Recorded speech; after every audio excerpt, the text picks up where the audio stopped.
Sejam todos bem-vindos a mais um Momento Frisson. Hoje nós vamos conversar com a Renata Aquino, fisioterapeuta pediátrica, e o nosso tema será inclusão. Acompanhe comigo.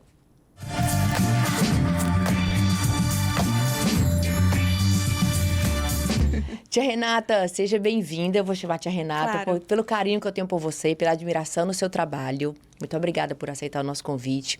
Queria que você começasse falando a sua descrição do seu trabalho, como tudo começou para você poder cuidar de crianças especiais, crianças atípicas, e trazermos essa inclusão para a vida real de muitas mães, muitos pais que estão vivendo esse mundo no momento.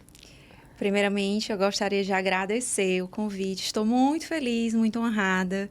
Você é uma pessoa que eu admiro demais. E é uma alegria ao meu coração, né? Ter conhecido o Miguelzinho e incentivado o desenvolvimento dele ainda bebê. Se eu não me engano, com 4 meses. Foi. Né? Miguelzinho agora com 4 anos. Lindo, maravilhoso, desenvolvido. Ai, evoluindo cada dia. É um orgulho muito grande, né? Assim, eu me tornei fisioterapeuta não porque eu nasci querendo ser fisioterapeuta. Meu avô teve um AVC e eu pude acompanhar um pouco da evolução dele no tratamento. E aí isso abriu meu olhar para essa área. E aí fiz fisioterapia. E como na minha vida é assim, eu deixo Deus ser Deus da minha vida. Então, assim, eu cursei a faculdade sem saber que área eu ia seguir. Se era dermato, se era traumatologia, se era pediatria. Então, ia entregando, as portas iam abrindo. E quando eu me formei, eu fui trabalhar no interior. E lá eu vi a carência, né, dessa assistência às crianças com deficiência. E o meu conhecimento era de faculdade, eu tinha acabado de me formar, então não tinha aqueles cursos especializados. E como eu tinha contato com o prefeito da cidade, eu aproveitei esse privilégio, né? E eu montei um centrozinho lá, pedi para comprar bola, rolo, e comecei a estudar, né? Até que eu cheguei na clínica que eu trabalho hoje, que é o Estúdio Infantil de Fisioterapia da Tia Meire, né? Que também é uma grande alegria, uma grande honra trabalhar lá. E tive todas as oportunidades, né, nessa minha área. A Tia Meire foi abrindo as portas e eu fui e comecei a me especializar, fazendo cursos e cursos. E, assim, trabalhar com criança é muito intrínseco em mim. Eu sempre gostei de criança, eu sempre me dei bem com crianças, né? Meu sonho é ser mãe, né? Tá entregue no coração de Deus esse sonho. E com isso, né, tive essa vivência grandiosa, né? E hoje eu escutei uma vez de um padre que ele disse assim: minha filha, você tem consciência que você trabalha com santos todos os dias? Que você pode pedir a bênção para eles? E eu, meu Deus, é verdade. Então, assim, o meu trabalho, né, além de ser o meu ganha-pão, eu considero que é uma missão de vida. Porque não é só trabalhar com as crianças, eu também aprendo com as famílias, eu também aprendo com os outros profissionais, né? E me santifico no meu trabalho, todos os dias. Que importante, a gente muitas vezes não tem essa noção. E eu acredito que não só pelo fato de você trabalhar com crianças, as famílias é um grande colaborador para a evolução das crianças especiais, para as crianças que realmente têm dificuldade, têm uma certa deficiência de evolução. Mas o que a gente vê, o que a gente sabe, quando eu estava grávida do Miguel, e que eu soube que ele tinha síndrome de Down, eu fui em busca de entender o que era, de saber, e o estudo da Tia Meire foi muito bem recomendado. E na época, pela falta do conhecimento, eu até perguntei se precisava a gente ir embora da cidade, morar numa cidade que tivesse mais evolução, e Fortaleza é referência. E aí a gente soube que o estúdio tem crianças de outras cidades que vêm para cá fazer tratamento, e a gente fica muito confortável em ver uma equipe tão capacitada, com várias estruturas, não só para a criança, mas como para os pais, principalmente. Porque a gente precisa estimular nossos filhos também em casa, não é só uma hora durante o dia que vai fazer a diferença na vida dele. Mas, tia Renata, qual é a maior demanda que vocês trabalham hoje? Hoje a maior demanda são crianças, né, adolescentes. A gente tem até adultos que chegaram, crianças que estão lá conosco, né, até hoje. Então, a maior demanda é a paralisia cerebral, a síndrome de Down e o autismo. Essa é a nossa maior demanda hoje. O autismo, ele está muito em alta, a gente tem escutado muitas bandeiras, muitas defesas, mas eu acredito que inclusive as síndromes ocultas, Sim. todas as questões de deficiência das pessoas, das crianças, muitos descobrem cedo, é preciso ter um olhar diferenciado. E uma das coisas que a gente mais defende é quem não tem familiares especiais que possam ter um olhar de amor para acolher. Às vezes uma criança está no shopping, tem crise, às vezes uma criança foge dos pais por algum fato, do barulho. Como é que você enxerga hoje as pessoas do mundo externo? Com tanta fala de inclusão, está melhorando, os pais estão se sentindo mais confortáveis de andar com seus filhos? Eu vejo mudança, por incrível que pareça, né? Mas precisa de mais. Precisa de mais conscientização. Precisa mais de estudo. Porque muitas vezes essas pessoas não sabem como tratar quando está diante de uma pessoa com deficiência, né? Uma criança atípica, por falta de informação. Só que hoje a gente tem um mundo que as informações chegam muito fácil para nós, né? E é preciso que a gente estude, sim, porque é preciso que a gente se coloque no lugar dessas famílias. Então, quando eu me coloco no lugar do outro, né, eu consigo transformar o mundo. E muitas vezes até ajudar a carregar, né, aquele peso que para a família muitas vezes é difícil no começo, né? São muitas angústias, são muitos medos, né? Quantos pais chegam lá na clínica fragilizados? E muitas vezes o que eles precisam é de colo, é daquele olhar no olho, né? É daquele acolhimento. Então, hoje eu vejo, assim, pequenas mudanças, mas a gente tem urgência em acelerar, porque o mundo está precisando. Algumas mães com certeza sofrem por verem os filhos na evolução, muitas vezes a criança chora porque não quer fazer os exercícios, porque é uma musculação, é uma academia que eles fazem dentro da físio. Existe muita desistência dos pais? Não. Que bom. Não, porque a técnica é muito importante. Nós nos especializamos, mas também é necessário a empatia, o acolhimento. Eu acho que lá a confiança. A confiança é muito forte em nós, né? Então, assim, eles confiam. Eu sou muito assim, principalmente quando a criança chegou há pouco tempo lá na clínica, né? Eu vejo que chora, né? Que precisa ainda de um período de adaptação. Eu costumo ir lá no pai, falar um pouquinho do que está acontecendo. Chamo também para participar, porque é uma questão de adaptação. Para entender, né? Para entender aquilo tudo. E também tem o lado da criança, né? A criança queria estar brincando, né? Em vez de estar fazendo exercício. Então, a gente precisa ver os dois lados também. Tia Renata, muitas vezes a gente chega com a notícia que o nosso filho tem alguma deficiência, tem alguma síndrome. Quais são as principais terapias que os pais devem procurar? Bom... Que é um conjunto de atividades para ajudar a evolução das crianças. Isso. Você diz com relação à criança ou para os próprios pais? Não, em relação à criança. A criança, pronto. Geralmente, eles vêm do médico, do neurologista, né? Muitas vezes até do ortopedista. Eles chegam lá à clínica. E lá a gente começa a direcionar, porque o trabalho é em rede. Isso. Eu não posso trabalhar só. Né? A gente não consegue fazer nada sozinho, a gente precisa do outro. Então, é um trabalho em equipe. Então, a gente começa a direcionar, né? E ver as demandas da criança. Se precisa de uma terapia ocupacional, de uma fonoaudiologia, de um psicólogo, um psicopedagogo. Né? Então, a gente vai direcionando porque a saúde é um cuidado compartilhado. Ela não é um tratamento isolado. A gente vê que muitas crianças, principalmente o autista, ele não tem alta.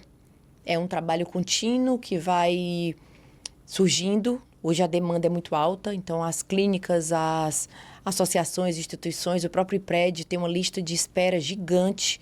O que a gente pode fazer pelo mundo para que mais pessoas se capacitem? Com relação à fisioterapia, muitos até têm alta, porque chegam até nós com alguma limitação motora, né? Mas precisam dar continuidade, talvez, para estimulação sensorial, então seguem na terapia ocupacional, né? Na com a psicopedagoga também, Sim. né? Com a psicologia, que é muito importante. E o que a gente pode incentivar é exatamente fazendo projetos, construindo projetos, né? Gerar essas oportunidades para essas pessoas que querem estar incluídas, né? Que querem participar verdadeiramente, que querem pertencer, que querem decidir, que querem liderar. Ter voz. Ter voz. Hoje a gente vê muitos profissionais, muitas pessoas que têm algum tipo de síndrome que estão voando no mundo. Sim. Tem uma deputada na Espanha que tem síndrome de Down, tem jogadores famosos que têm autismo, sim, tem uma atleta aqui de Fortaleza que ela perdeu os membros, ela tem paralisia, e ela já ganhou vários mundiais no esporte. Então, a gente vê que realmente é possível essa evolução depois que eles se capacitam, depois que eles vão se preparando. Então, tem espaço para todo mundo. Tem. E vocês são grandes responsáveis por estar incentivando. Eu costumo dizer que para a gente construir o mundo, precisa que todo mundo esteja nele. Então, só é bom se for para todo mundo. Uma coisa que você disse há pouco tempo, a gente estava conversando nos bastidores, cada criança é uma criança. Cada pessoa que chega ali é uma vida. E a gente percebe muito esse cuidado, esse zelo que a clínica tem. Aliás, todos os profissionais que eu consigo lidar, a gente vê que cada criança é uma criança. Então, assim, a evolução da fala, a evolução na escola. E muitas vezes eu vejo a própria vida do Miguel Neto, eu vejo as crianças com uma evolução muito maior, já lendo, já escrevendo. E no começo eu ficava me cobrando. Quando o Miguel vai fazer isso? Quando o Miguel vai acompanhar? E eu mesmo entendi que ele tem o tempo dele. Eu não preciso estar comparando e tentando acompanhar os outros. Eu tenho que dar qualidade de vida para que ele seja independente, para que ele tenha autonomia, tenha a decisão dele. Sim. Às vezes muito birrento ainda, mas que ele tenha voz. E é isso que a gente pede, que a gente luta para espaço para as pessoas, para os pais. O que a gente percebe é que hoje os pais, eles incluem seus filhos, que há um tempo atrás a gente não via tantas crianças com autismo, com síndrome de Down na rua. E hoje a gente percebe que eles estão se sentindo mais acolhidos. É como tá virando normal, que era o que deveria ter acontecido desde o início. Eu acho muito importante essa parceria com a família. A gente não vê com todas as famílias. Então, essa parceria com a sua família, Gaída, foi muito importante para o desenvolvimento do Miguel, porque vocês seguiam as orientações. Então, a gente foi descobrindo, né, as dificuldades dele, foi trabalhando em cima daquilo, passava essas orientações, alguns exercícios até para vocês fazerem, né, quando vocês viajavam. Levamos muitos puxões de orelha. Levaram puxões de orelha, que é normal. Muitos. A gente precisa dar, né? Mas essa parceria com a família é fundamental. Imagina, eu passo 1 hora na minha sessão de fisioterapia e as outras 23 horas. Verdade. Então, a família precisa chegar junto. E aí é aquela rede, né? Como eu falei. Então, é um pouquinho de cada que vai contribuir para o desenvolvimento deles. É um conjunto de atividades. Exatamente. E acho que como a vida profissional, como a nossa vida é corrida de todo mundo, eu acho que é um conjunto de atividades que vão transformando a pessoa num grande profissional, nas crianças especiais, em grandes adultos que têm essa independência. Tia Renata, e para as mães que acabaram de descobrir que os seus filhos têm alguma deficiência, qual é o recado que você poderia falar para as mães e abraçar? Qual o recado que você manda para elas, para os pais, para as famílias que acabaram de descobrir, ou para uma mãezinha que está grávida de uma criança com síndrome de Down? Eu sei que não é fácil, né, receber um diagnóstico de alguma síndrome genética, né, de uma paralisia cerebral. Mas eu acredito que Deus nos fez com um propósito de vida e a gente precisa abraçar e tratar com a verdade. Eu sou muito assim, tratar com a verdade, né? Filho, ele é um dom. Então, você ama ele independentemente se ele vem com alguma deficiência ou não. Então, eu digo para essa família, né, para esses pais que se fragilizam, com certeza, né, mas não percam a esperança e saibam que os filhos de vocês, né, com deficiência, os filhos atípicos, eles têm muito mais a ensinar para nós, né? Então, é isso a beleza da inclusão, porque a gente não pode prever o futuro. O futuro pertence a Deus, mas a gente pode criar oportunidades e a gente caminha junto com eles. Sem julgamento, sem preconceito. Sem julgamento, sem preconceito. E sempre acolhendo, sempre amando, sempre sendo empático e sempre incluindo. Que lindo. Eu acredito que esse podcast vai atender muitas mães, vai atender muitas famílias. Nós vamos alcançar...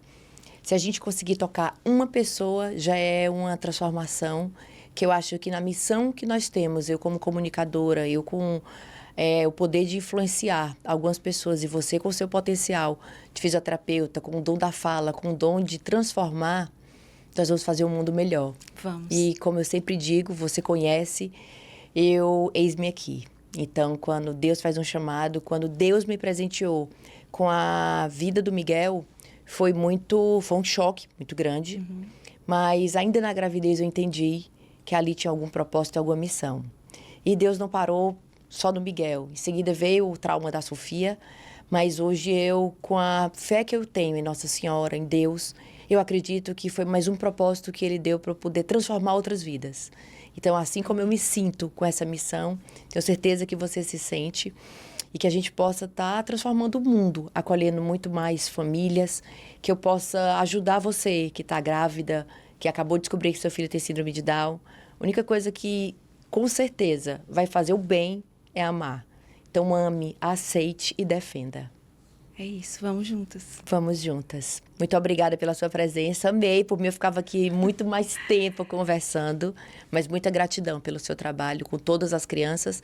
Inclusive, a gente acompanha quando existe uma perca, quando existe alguma criança que não resiste ao próprio tratamento por uma série de outros problemas, mas vocês são uma clínica humana. Vocês pensam em cada criança, em cada família, todos os terapeutas que eu conheço, que eu já convivi até hoje. Muito obrigada, tia Renata. Faltam até palavras para poder falar. Uma alegria, Gaída. Uma alegria de verdade estar aqui, estar com você, que eu conheço há tanto tempo, né? Pelas redes sociais. Mas Deus é tão bom que Ele une os seus. E eu acho que é isso. É a nossa missão aqui. E a gente abraçou. Então, vamos juntas.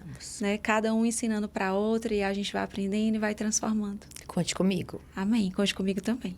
E vocês que estão acompanhando o nosso podcast, antes de encerrar o vídeo, eu quero pedir para você comentar, curtir, compartilhar. Eu vou colocar aqui as informações da tia Renata. Sigam no Instagram, vocês vão ver essa grande mulher, a transformação que ela faz, a dedicação que ela tem, principalmente por ser uma filha de Nossa Senhora e que entrega a vida dela nas mãos de Deus. Muito obrigada e até o próximo vídeo.